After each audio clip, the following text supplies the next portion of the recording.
Espanha também, sim, há uma Brasil, unidade de jurisdições. Espanha, Brasil, por exemplo. Uh, creio que a razão determinante tem que ver com o peso histórico. Sempre funcionou assim em Cabo Verde, mas também tendo em conta o fator do custo, não é? Como disse, não é?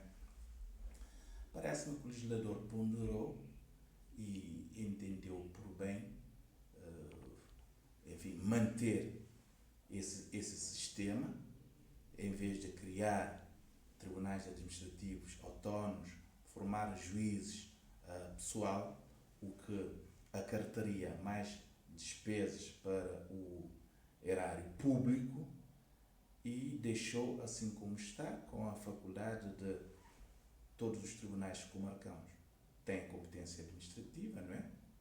Com a possibilidade de se recorrer para os tribunais da relação, inclusive até ao Supremo Tribunal em relação a determinadas matérias, E tem funcionado. A sua posição é uma posição defensável, porque, sobretudo porque sublinha um aspecto que é celeridade e especialidade. Exatamente. Celeridade e especialidade. Mas às vezes temos que contrabalançar, não é? Fazer um equilíbrio. E estabelecer um equilíbrio, e o legislador estabeleceu esse okay. equilíbrio, fez essa opção e tem funcionado. Talvez, quem sabe, se tivesse optado por criar tribunais autónomos administrativos, eventualmente em termos de celeridade, poderia ganhar-se nesse sentido, mas ponderou-se, fez o equilíbrio entre custo-benefício e fez essa opção. Mas é um debate sempre aberto. Um debate sempre aberto. Ainda bem que as questões jurídicas não são questões cristalizadas, e ainda bem que temos a sucessão de gerações, quem sabe. Porque aquilo que, pelo menos a impressão que fica, tanto aqui em Portugal e em Cabo Verde também, é que o direito civil e o direito penal acabam por ter um maior peso, uma maior relevância naquilo que é a realidade processual dos nossos tribunais. Ou seja, isso acaba por fazer com que os advogados, até mesmo os magistrados, dediquem maior parte do seu tempo à procura de conhecimento sobre o direito civil e sobre o direito penal. E fazendo com que o direito administrativo acabe por ficar na última das últimas. Às vezes nem sequer é lembrado. Pelo menos essa é a impressão que eu tenho. O que, sustentando aquilo que eu disse antes, acaba por dificultar o próprio processo de decisão, de julgamento, de litígios jurídico-administrativos, porque justamente parece que não há aquele rigor que é pressuposto haver para com o litígio em causa, no sentido da especialidade, no sentido de haver conhecimentos práticos na matéria. Mas pronto, como disse, é um debate que foi feito antes, está a ser feito agora. Sim. E certamente será feito no futuro, porque pronto, essa é a realidade dinâmica do direito, que é aquilo que nos permite pensar e debater sobre questões próprias do nosso sistema, com vista, obviamente, ao seu aprimoramento. Pronto. Estamos a ter uma conversa aqui, já estamos a quase 50 minutos. Conversa interessante, digo eu. Pelo menos para mim, porque pronto, por questões óbvias, acho eu. Mas vamos falar aqui agora concretamente sobre o Tribunal Constitucional de Cabo Verde. Eu vou fazer uma espécie de um enquadramento para as pessoas que nos escutam sobre este órgão, e depois o Sr. Doutor vai dar alguns complementos, como é natural, por estar de dentro. A Constituição que nós temos atualmente em vigor em Cabo Verde foi aprovada em 1992, quando da transição constitucional que houve. Não foi uma simples revisão, mas sim uma verdadeira transição constitucional. Mas já havia entre nós um sistema de fiscalização da constitucionalidade, um pouco que difuso. Porquê? Porque todos os tribunais ordinários, todos os juízes ordinários acabam por ser eventualmente juízes constitucionais, porque a Constituição de Cabo Verde prevê que os juízes não podem aplicar leis contrárias à Constituição, mas também a Constituição também estabeleceu um regime um pouco concentrado ao prever uma instância própria para fiscalização da constitucionalidade das leis. Até 2015, esse órgão era apenas o STJ, o Supremo Tribunal de Justiça. A nossa Constituição vigente constituía assim até 1999, em que na altura se deu um grande passo, se fez uma revisão constitucional em que passou-se a estabelecer a existência de uma jurisdição, de um órgão próprio, uma instância própria, cuja a principal e única entre aspas, competência é aquilo da fiscalização da constitucionalidade das leis. Em 2005 foi aprovada A lei orgânica. exatamente a lei do Tribunal Constitucional, mas somente 10 anos depois, em 2015, que efetivamente foi instalado o Tribunal Constitucional, em que estou a ter o prazer de falar com o primeiro presidente. Na minha opinião, foi um passo importante que Cabo Verde deu em 1999 com a previsão do Tribunal Constitucional, mas também com a sua instalação em 2015, porque eu acho que é fundamental que num Estado de Direito Democrático haja um Tribunal Constitucional próprio, cuja principal função é precisamente tratar de questões jurídico-constitucionais. É o baluarte, assim, da Constituição, dos direitos fundamentais dos cidadãos e fazer com que a Constituição, ao todo e ao máximo, seja cumprida pelas entidades públicas, mas também pelas entidades privadas. Vincula a todos nós. O STJ estar a funcionar como um Tribunal Constitucional, talvez em situações onde Cabo Verde não tinha todas as condições, os recursos humanos e financeiros para tal, fazia sentido o STJ funcionar como Tribunal Constitucional, mas eu creio que num Estado de Direito Democrático avançado, o STJ não deve estar a ocupar as funções do Tribunal Constitucional na mesma medida daquilo que estávamos a falar sobre os tribunais administrativos, para não haver uma confusão. Para não haver uma confusão de matérias e uma confusão de esferas, porque na prática pode ser, no mínimo, incomportável, por exemplo, o STJ estar a funcionar normalmente como um órgão máximo da cúpula da jurisdição comum, estar a resolver um recurso qualquer, sobre uma questão qualquer, e depois aparecer uma questão de uma questão jurídica constitucional para ser tratada. Acaba por ter ali as coisas acabam por ficar um pouco desfaseadas quando isso na prática poderia ser resolvido por um Tribunal Constitucional próprio, e o legislador constituinte em 1999 teve isso em mente pelas melhores razões e assim o fez, mas muitos anos depois é que isso na prática se fez com a instalação do Tribunal Constitucional. E o senhor doutor, o que é que pensa sobre isso? Certamente irá pensar na mesma medida do que eu, daquilo que eu disse ainda agora, mas eu acho que nós todos saímos a ganhar, o país sai a ganhar, a própria Constituição sai a ganhar com a existência de um Tribunal Constitucional.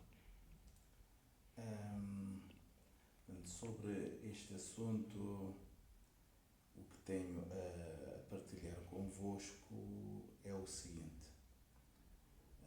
Efetivamente, o sistema de fiscalização, ou seja, a fiscalização, o controle da constitucionalidade, não começou com a Constituição Democrática de 1992. Em 1980, quando se aprovou a primeira Constituição da Cabo Verde, no tempo do Partido Único, instituiu-se uma forma de controle, de garantia da Constituição e da constitucionalidade, que, do meu ponto de vista, é uma forma política e concentrada. Porquê? Porque os juízes, os procuradores e os advogados das partes podiam, tanto o juiz, oficiosamente, o Ministério Público e o juiz, suscitar a questão Da de constitucionalidade. constitucionalidade num feito submetido a julgamento, a partir de um processo concreto. E o tribunal tinha obrigação de suspender o julgamento e remeter a questão da constitucionalidade para a Assembleia Nacional Popular para dirimir esse Sim, conflito também é verdade. jurídico Uma constitucional. fiscalização política. Uma fiscalização política e concentrar no órgão político a Assembleia Nacional Popular, que é o resquício da influência da ex-União Soviética, as antigas repúblicas socialistas soviéticas. Portanto, tinha esse controle político concentrado. E se a Assembleia Nacional Popular decidisse pela inconstitucionalidade, portanto, a decisão era publicada no Jornal Oficial, no Boletim Oficial, não é? E a norma não era mais aplicada. Portanto, tinha efeito erga omnes, geral e abstrato. Exato. Certo? Até 1980, no período da Lei Orgânica Política do Estado, LOP, não havia nenhum sistema de fiscalização da constitucionalidade, até porque não havia uma Constituição no sentido rigoroso do termo, havia uma pré-Constituição. E a própria LOP, na altura, pouco ou nada referia sobre a fiscalização da constitucionalidade. E se não estou em erro, a única questão que a LOP abordava sobre a função judicial, sobre os tribunais, era que os juízes eram independentes, de certa forma, sujeitos aos ganhos revolucionários, alguma coisa assim do género. Pronto, era natural da altura em que se vivia. Exatamente. Mas havia um artigo, se não me engano, artigo 21, que se referia era dos últimos artigos. À garantia, portanto, dos arguidos, advogado, não é? Que os tribunais deveriam, portanto, decidir com independência, na medida do possível, porque, portanto, até os juízes eram nomeados, portanto, pelo Ministro da Justiça. Não havia, portanto, a independência, portanto, na seção que conhecemos hoje. Portanto, não havia o sistema de controle da fiscalização. Começou em 80, no sistema, portanto, de que já me referi, e funcionou assim até 92, portanto, no ano em que se aprovou a Constituição da República de Cabo Verde, que estabeleceu o Estado de Direito Democrático, separação e interdependência de poderes e, tanto, vincou a independência dos tribunais e instituiu-se um sistema de fiscalização jurisdicional, portanto, segundo o qual, portanto, os tribunais não devem aplicar normas inconstitucionais, ou seja, contrários aos princípios consignados na própria Constituição da República. E logo a Constituição admitiu as três modalidades mais conhecidas: fiscalizações abstratas, a preventiva e a sucessiva, e a fiscalização concreta. A fiscalização concreta, como sabe, fiscalização difusa, concreta e difusa, porque todos os tribunais cabo-verdianos são considerados tribunais constitucionais ou juízes constitucionais, porque têm o poder, a competência e acedem diretamente à Constituição, portanto, desaplicando normas que infringam a Constituição, com a possibilidade de recurso até ao Supremo até 2015 e agora ao Tribunal Constitucional. E das duas modalidades de fiscalização abstrata, a preventiva e a sucessiva, que que foram sempre em Cabo Verde, portanto, fiscalizações concentradas num único órgão. No Tribunal Constitucional. Portanto, até 2015 Supremo Tribunal, a partir de 2015 no Tribunal Constitucional. É um sistema que tem funcionado, com mais-valia desde 2015, com a instalação do Tribunal Constitucional. Desde logo, porquê? Porque quando se concentrava tudo praticamente no Supremo como cúpula da ordem judicial comum, tudo que diz respeito à concentração de poder às vezes é pernicioso.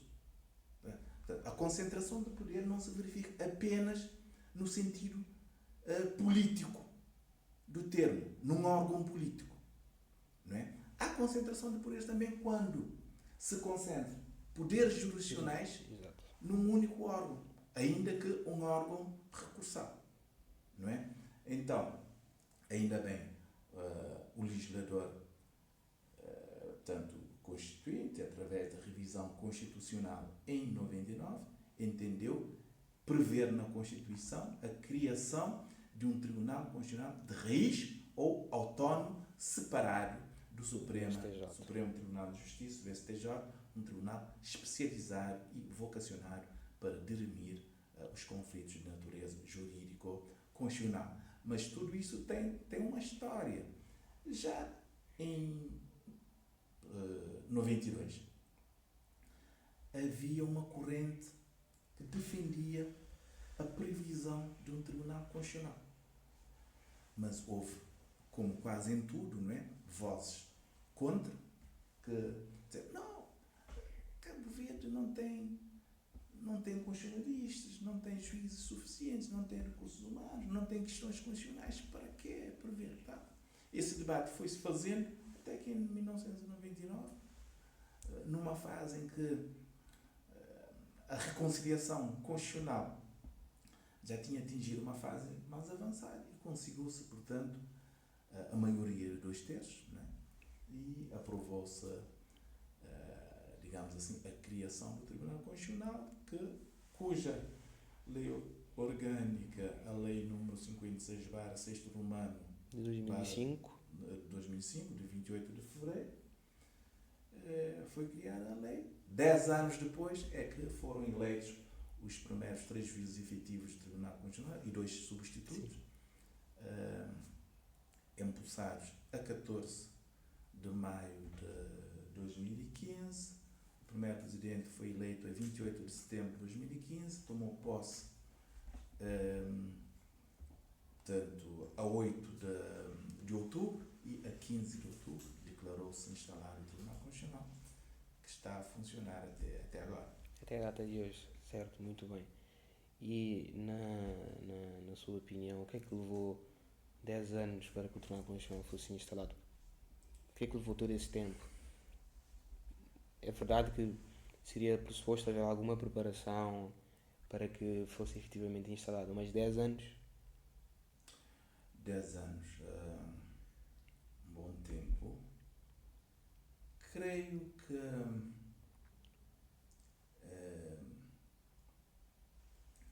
portanto, as personalidades, as vozes, ou se quiser, a corrente que se posicionou desde o início contra a instalação de um Tribunal Constitucional autónomo está associada a um partido político que governava ou seja, governou de 2001 a 2005, a altura em que se aprovou a lei orgânica do Tribunal Constitucional, continuou a governar até 2015. E continuou-se a defender a desnecessidade de um Tribunal Constitucional. E houve quem dissesse que ter um Tribunal Constitucional em Cabo Verde seria um luxo democrático. Mas, entretanto, o debate foi-se fazendo. E houve sempre personalidades, vozes, que se bateram até, portanto, se conseguir a introdução da obrigatoriedade da instalação do Tribunal Constitucional na revisão de 99 e a eleição e a instalação efetiva. Dou um exemplo. Creio que a voz que mais se ouviu a reclamar a instalação do Tribunal Constitucional, invocando uma omissão inconstitucional, foi o ex-presidente da República, Dr. José Carlos Fonseca, que bateu até a exaustão, até que se conseguiu instalar o Tribunal Constitucional. Houve outras vozes, né? Mas creio que, enfim, por ser a personalidade que é, e portanto merece destaque. E, aliás, ele concedeu uma entrevista a um jornal da Praça em outubro passado. Eu li. Ok? Em que, enfim, nunca esconde, porque é uma pessoa frontal, rigorosa, objetiva, e, portanto, fez as considerações do Tribunal Constitucional. Quem quiser, portanto, pode ler. Ele também, o Dr. Simão Monteiro, concedeu uma entrevista, parece-me que num outro jornal, a fazer o balanço do primeiro mandato do primeiro coletivo do Tribunal Constitucional e emitindo as suas opiniões sobre a instalação e o funcionamento do Tribunal e as perspectivas depois, portanto, enfim, da eleição do próximo coletivo, não é? Sim, ele que é tido por nós como um constitucionalista, na altura era até Presidente da República, Sim. Portanto faz todo sentido, as peças se encaixam. Mas pronto. A Constituição de Cabo Verde e a Lei Orgânica prevê que o Tribunal Constitucional deve funcionar no mínimo com 3 juízes conselheiros.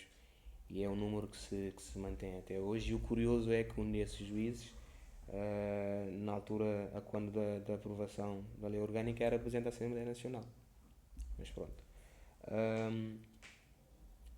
Até agora, 9 anos de mandato, o que tem a dizer em relação à composição? Porque a Constituição estabelece um número mínimo, número de 3 juízes, que é o número que nós temos agora. Será que há necessidade de haver um maior número de juízes, mais do que 3, ou até agora é um número que se constitui como o mínimo necessário para que as coisas funcionem minimamente dentro do tribunal? Para responder a esta questão pertinente, temos que trazer à colação vários fatores. Primeiro, a Constituição estabelece um limite mínimo de 3 e um máximo de 7. Quando se aprovou a lei sobre a organização e funcionamento do Tribunal Constitucional, o Estatuto dos seus juízes, a sua jurisdição, estabeleceu um limite mínimo de 3 efetivos e 2 substitutos para o início de funções. E tem funcionado assim até agora, não é?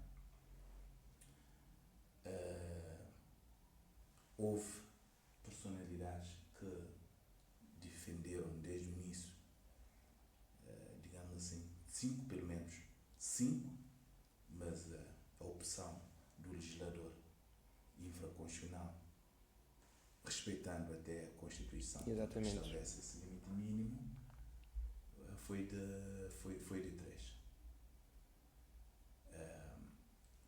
Quando se declarou a instalação do Tribunal Constitucional a 15 de outubro de 2015, não havia muitos processos. Os processos que estavam no Supremo Tribunal de Justiça foram remetidos para o Tribunal Constitucional. Não havia muitos processos e o Tribunal Constitucional, como também estava a dar os primeiros passos, tinha muito que fazer, não é? Para além de proferir acordos relativos a matérias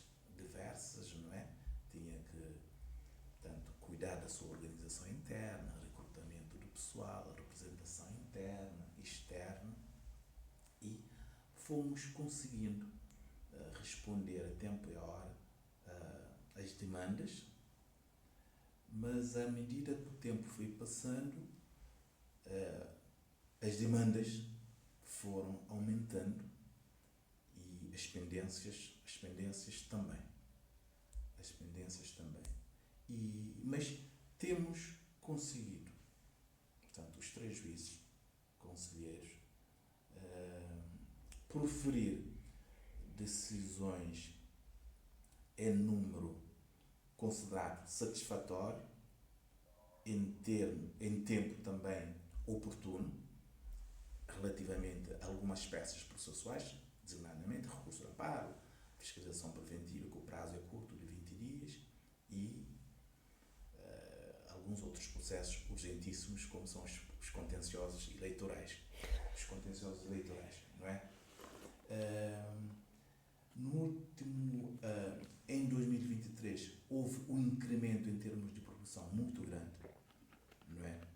Conseguimos reduzir consideravelmente a pendência, não é? De modo que a pendência cifra-se num número manejável, com 3 juízes. É possível continuar assim, mas se houver um aumento considerável de demanda, será inevitável aumentar o número de juízes. Aumentar para 5. Esse aumento para 5 poderá justificar-se não só pelo volume processual de demanda, mas porquê? Porque as questões constitucionais, quase todas elas, são questões fraturantes. Exatamente. Demandam conhecimento, sensibilidade, do ponto de vista jurídico-político, filosófico, e um coletivo de 5 pode ser mais representativo do que um coletivo de 3, em que, por vezes, questões fraturantes são decididas por 2, porque um vota num sentido. Exato. Contra, podendo fazer declaração de voto. Exato. Ou mesmo votando no mesmo sentido, pode ter um voto concorrente, tem que ter perspectivas diferentes. Imagine questão tão sensível como decidir uma eleição presidencial, por exemplo. Decidir uma eleição autárquica em que o partido que esteve a governar até as últimas eleições perdeu por um voto. E quem ganhou por um voto. Exato. Imagina-se num coletivo de 3, 2 votam num sentido, um no outro sentido, não é? Então, às vezes, esse alargamento pode dar algum mais conforto, mais representatividade. Mas, felizmente, até hoje, tem funcionado bem, com votos de vencido, com declaração de votos, mas o certo é que o Tribunal Constitucional, desde a sua instalação até agora, foi respeitar. Todas as nossas decisões têm sido acatadas. Aqui e acolá há sempre críticas, o que até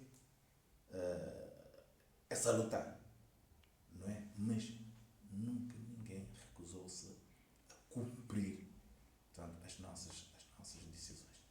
E o que é que eu posso dizer mais? Há um aspecto que tem sido objeto de alguma crítica, que é a extensão das nossas decisões. Nem todas, mas umas são mais extensas, não é? Tanto que os nossos acordos são extensos, não é? Há uma fundamentação densificada, às vezes com alguma incursão pela doutrina estrangeira, não é? Mas eu pessoalmente prefiro um acórdão extenso e bem feito, fundamentado, do que um acórdão, portanto, sem que atinja o bastante. Até pode padecer de falta de fundamentação que dá origem à nulidade, não é? Exato. Então, portanto, Nesse ponto eu concordo consigo. Concordo a 100%. Concordo a 100% porque as decisões ou as questões pelas quais o Tribunal Constitucional se debruça são muito importantes. E sendo elas muito importantes, há uma necessidade subjacente de fazer uma análise ponderada. E uma análise ponderada significa, talvez, que a fundamentação vai ser longa, vai ser extensa. Portanto, desse ponto de vista, eu creio que as pessoas que se interessam ou que no seu dia a dia se confrontam com as decisões do Tribunal Constitucional não devem ter outra postura senão anti-acatar. Sendo elas curtas ou longas ou intermédias, digamos assim. Mas pronto, eu fico contente por saber que a atividade jurisprudencial do Tribunal Constitucional, sendo composto por 3 juízes, está a correr bem. Fico contente. Já tive a oportunidade de ler alguns acórdãos, não vários, como compreende, mas já tive a oportunidade de ler alguns acórdãos e eu fico, obviamente, satisfeito com os resultados e de saber que a própria população vê no Tribunal Constitucional como um instrumento útil para fazer valer os seus direitos, o que torna as coisas, nesse ponto de vista, um fator positivo na medida em que permite a consolidação do Estado de Direito, que no fim do dia é a razão máxima, é a prioridade máxima daquilo que nós pretendemos e a própria Constituição estabelece nesse sentido. Também, se me permitir, acrescentaria 2 aspectos. Um é remeter para o relatório de atividades do Tribunal Constitucional de 2015 a 2023, que está no site do Tribunal Constitucional, www.tribunalconstitucional.cv. Portanto, quem quiser pode consultar, o relatório está disponível e traz toda a história do Tribunal Constitucional, desde a sua instalação até final de 2023. O relatório de 2024 sairá no início do próximo ano. O segundo aspecto, e penso que tem interesse e relevância, porque estamos a falar para um auditório que se estende para lá das fronteiras de Cabo Verde, não é? É histórico que em Cabo Verde, nas últimas eleições autárquicas, um partido tenha perdido uma Câmara Municipal e uma Assembleia Municipal por um voto. Creio que todos nós já ouvimos alguns dizer ganha-se e perde-se por um voto. Mas em Cabo Verde, nestas últimas eleições, aconteceu efetivamente e a questão foi decidida definitivamente pelo Tribunal Constitucional. Exatamente. Pelo Tribunal Constitucional. Isso eu acho que é grandioso, como eu estava a dizer. Fico contente com esse tipo de coisas que acontecem no nosso país. Isso é bom.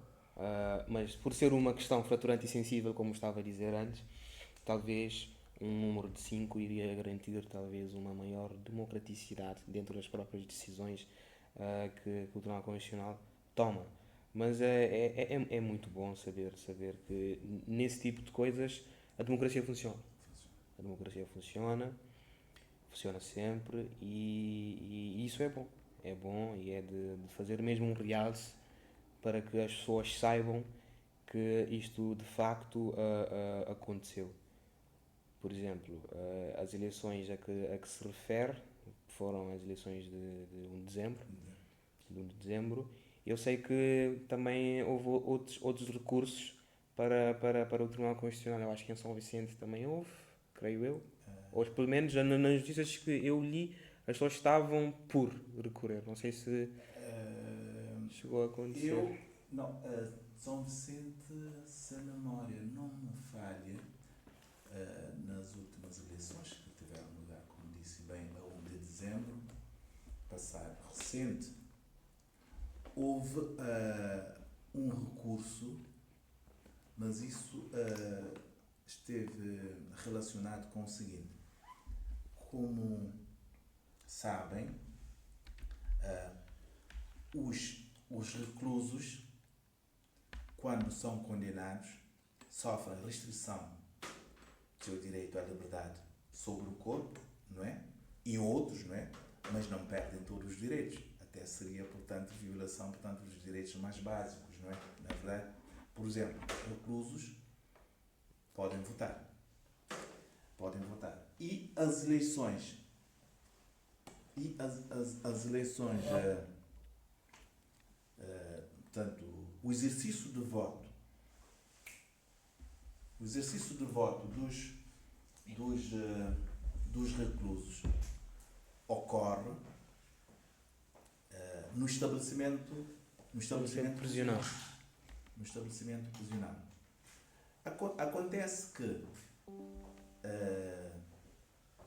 quem preside o colégio eleitoral no estabelecimento prisional, por lei, portanto, o Código Eleitoral, é o presidente da Câmara Municipal. Há um mecanismo próprio, não é? Há um procedimento, que não interessa agora esmiuçar, mas a autoridade que preside o ato eleitoral no interior do estabelecimento é o presidente da Estou a ver onde é que isto vai dar. Acontece que O presidente estava a se candidatar. o presidente era candidatou-se, foi eleito, e, por lei, ele designou como substituto um vereador do partido dele, não é?